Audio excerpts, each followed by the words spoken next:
Hi friends, welcome to Mohana illam. இன்னைக்கு நம்ம chicken பிரியாணியும் அதுக்கு ஈஸியான டேஸ்டியான ஒரு சைட் டிஷ்ஷும் எப்படி செய்யறதுன்னு பார்க்கலாம்.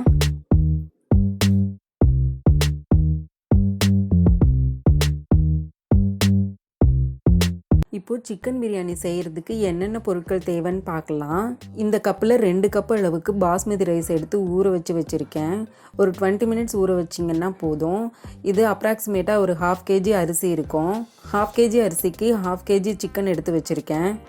2 மீடியம் சைஸ் வெங்காயம் எடுத்து வச்சுருக்கேன். தக்காளி 2, இஞ்சி பூண்டு பேஸ்ட்டு 2 டேபிள் ஸ்பூன், தயிர் 4 டேபிள் ஸ்பூன், எண்ணெய் 4 டேபிள் ஸ்பூன் அளவுக்கு எடுத்திருக்கேன். கொத்தமல்லி இலை 1 கைப்பிடி அளவு, புதினா 1 கைப்பிடி அளவு, மிளகாய்த்தூள் 1 டேபிள் ஸ்பூன் எடுத்துக்கோங்க. நீங்கள் காரம் அதிகமாக சேர்த்துக்குவீங்கன்னா இன்னும் ஒரு 1/2 டேபிள் ஸ்பூன் மிளகாய்த்தூள் எடுத்துக்கோங்க. பச்சை மிளகாய் 2, பட்டை 2 துண்டு, ஏலக்காய் 3, பிரியாணி இலை 1, கிராம்பு 4 எடுத்துக்கோங்க. மஞ்சள் தூள், உப்பு தேவையான அளவு எடுத்துக்கோங்க. இப்போது சிக்கன் பிரியாணி எப்படி செய்கிறதுன்னு பார்க்கலாம். ஒரு குக்கரில் 4 டேபிள் ஸ்பூன் அளவுக்கு எண்ணெய் சேர்த்துக்கோங்க.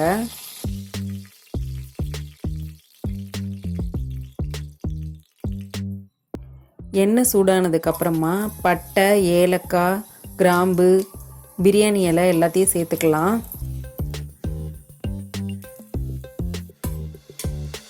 இப்போ நம்ம கட் பண்ணி வச்சிருக்கிற 2 வெங்காயத்தை சேர்த்துக்கலாம்.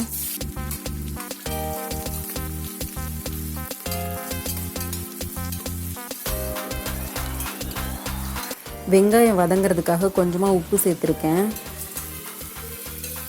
வெங்காயம் நல்லா வதங்கணுங்க. பிரியாணிக்கு டேஸ்ட்டே வெங்காயம் வதங்குறதுல தான் இருக்குது.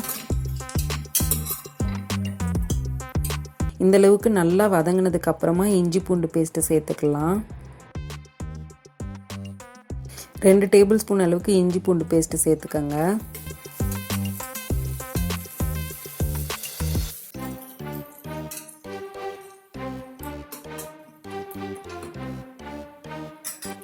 ரெண்டு பச்சை மிளகாய் சேர்த்துருக்கேன்.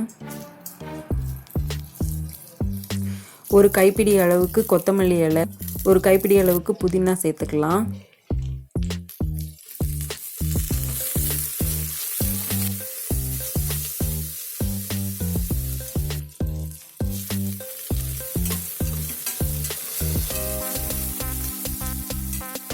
கட் பண்ணி வச்சிருக்கிற 2 தக்காளியையும் இதுலேயே சேர்த்துக்கலாம்.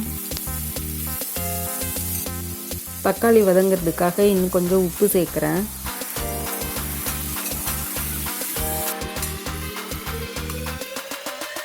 மஞ்சள் தூள், மிளகாத்தூள் சேர்த்துக்கங்க. நீங்கள் காரம் அதிகமாக சாப்பிடுவீங்கன்னா இன்னும் 1/2 டேபிள் ஸ்பூன் மிளகாத்தூள் சேர்த்துக்கங்க.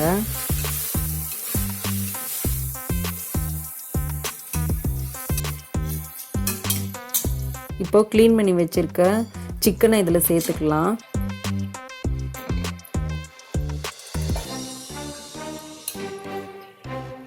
சிக்கன் நல்லா வதங்கணும்.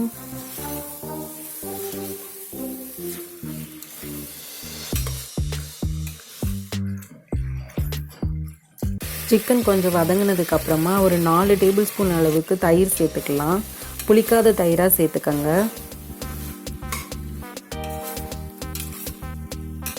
சிக்கன் வதங்கின பிறகு தண்ணி விட ஆரம்பிச்சிருக்கு பாருங்க.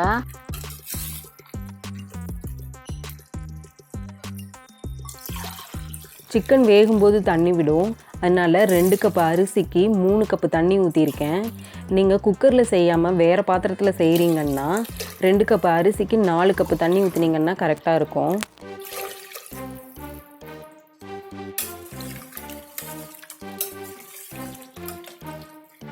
தண்ணி கொதி வர ஆரம்பித்ததுக்கப்புறமா உப்பும் காரமும் கரெக்டாக இருக்கான்னு செக் பண்ணி பார்த்துக்கோங்க. இந்த தண்ணியில் கொஞ்சம் உப்பு தூக்கலாக இருந்தால் தான் வெந்ததுக்கப்புறம் கரெக்டாக இருக்கும். காரம் தேவைப்பட்டால் இந்த ஸ்டேஜ்லேயே கூட நீங்கள் சேர்த்துக்கலாம். இப்போது நம்ம ஊற வச்சுருக்க அரிசியை சேர்த்துக்கிறேன்.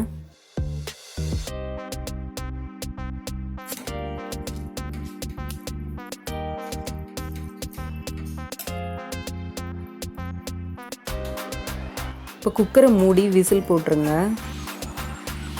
3 விசில் வர்ற வரைக்கும் வெயிட் பண்ணுங்கள்.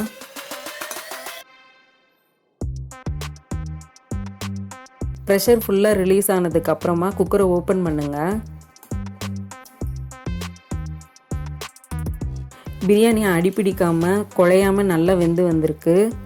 இப்போது இந்த பிரியாணிக்கு வெள்ளரிக்காய் தயிர் கூட்டு எப்படி செய்கிறதுன்னு பார்க்கலாம். ரொம்ப ஈஸியாக செஞ்சிடலாம், அதே நேரத்தில் டேஸ்டியாகவும் இருக்கும்.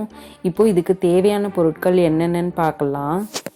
ஒரு பெரிய வெள்ளரிக்காய் எடுத்து வச்சுருக்கேன். ஒரு பெரிய துண்டு தேங்காய் எடுத்துக்கோங்க. 2 பச்சை மிளகா, ஒரு சின்ன துண்டு இஞ்சி எடுத்துக்கோங்க. 1 ஸ்பூன் அளவுக்கு சீரகம், கொஞ்சம் கருவேப்பிலை, ஒரு காஞ்ச மிளகாய் எடுத்துக்கோங்க. 1 கப் அளவுக்கு தயிரை கட்டி இல்லாமல் நல்லா பீட் பண்ணி எடுத்து வச்சுக்கோங்க. புளிச்ச தயிராக இருந்தால் இந்த ரெசிபிக்கு நல்லாயிருக்கும். இது எப்படி செய்கிறதுன்னு பார்க்கலாம். இப்போ நம்ம வெள்ளரிக்காவை கட் பண்ணிக்கலாம்.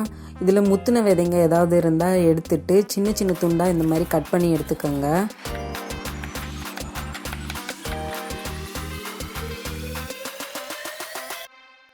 ஒரு கடாயில் 2 டேபிள் ஸ்பூன் அளவுக்கு தேங்காய் எண்ணெய் சேர்த்துக்கிறேங்க. இந்த ரெசிபிக்கு தேங்காய் எண்ணெய் சேர்த்துக்கிட்டா டேஸ்ட்டு நல்லாயிருக்கும். 1 ஸ்பூன் கடுகு, உளுந்தம்பருப்பு சேர்த்துக்கலாம். கடுகு பொரிஞ்சதுக்கு அப்புறமா கருவேப்பிலை, காஞ்ச மிளகாய் சேர்த்துக்கிறேன்.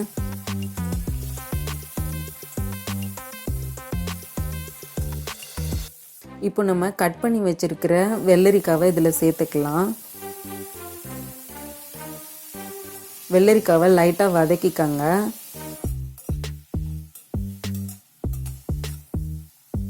கொஞ்சமாக தண்ணியை தெளித்து விடுங்க, நிறைய தண்ணி ஊற்ற வேண்டாம்.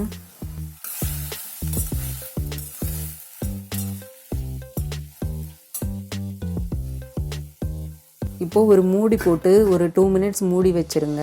வெள்ளரிக்காய் நல்லா வேகட்டும். ஒரு மிக்ஸி ஜாரில் கட் பண்ணி வச்சுருக்க தேங்காய், பச்சை மிளகாய், இஞ்சி, சீரகம் எல்லாத்தையும் சேர்த்து நல்ல பேஸ்ட் மாதிரி அரைச்சிக்கோங்க. கொஞ்சமாக தண்ணி ஊற்றி அரைச்சிக்கோங்க. இப்போது வெள்ளரிக்காய் தண்ணியெல்லாம் சுண்டி நல்லா வெந்துடுச்சு. இதுக்கு நிறைய தண்ணி சேர்க்காதீங்க. கடைசியாக நம்ம தயிர் ஆட் பண்ண போகிறோம். இப்போது தேங்காய் பேஸ்ட்டை இதில் சேர்த்துக்கலாம். நிறைய தண்ணி சேர்த்துக்கிட்டா கூட்டு கெட்டியாக வராது, மோர் மாதிரி ஆகிடும். தேவையான அளவு உப்பு சேர்த்துக்கோங்க.